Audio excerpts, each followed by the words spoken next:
fairly or unfairly, you've had to deal with this situation. Not at all from the New York Post, though. They have been focused. Former Speaker Peter Malone.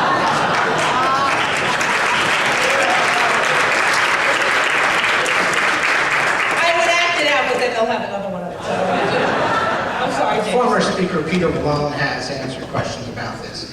Now, Gifford Miller, your predecessor, is a private citizen and can do whatever he wants. Do you think he has an obligation to tell us what happened during his tenure? You know, I'm the Speaker of the New York City Council. Right now, for the next 19 months, the buck stops with me. So I accept that I am the person who has to answer these questions. Accept that I am the person who has to answer the questions about what happened, even if what happened began in 1999.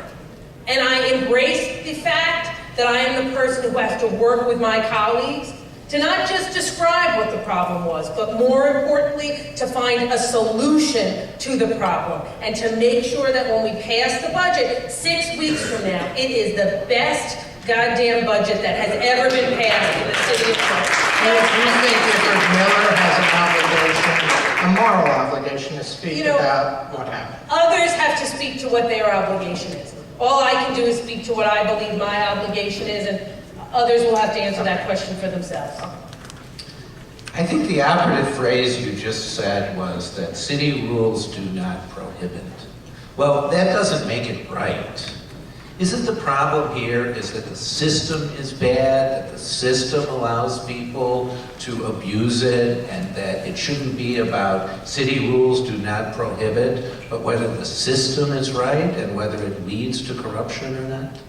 Well, let me say a couple of things. Obviously, the great thing about a legislative body and a legislative process is that it evolves and it changes. Right? And Councilmember Peter Malone is introducing legislation on this topic, and that legislation will be debated and reviewed by my colleagues.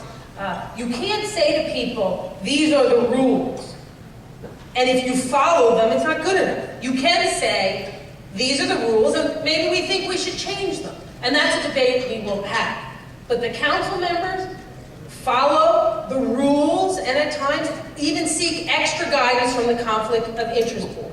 You know, our job as the Speaker's office and the City Council is to make sure those Conflict of Interest Board regulations and rules get followed. We felt it was important to add transparency. That's why for the first time ever, we began having elected officials write out these disclosure forms, and we will make them publicly available. That's why last year, in the council's budget process, for the first time ever, Schedule C, which is the document where we list funding that's given out on a discretionary basis, for the first time ever, it had the name of the council member or members who requested the funding, so people could see, and if they wanted to, draw whatever conclusions they wanted. And this year, all of that information will be on a searchable database.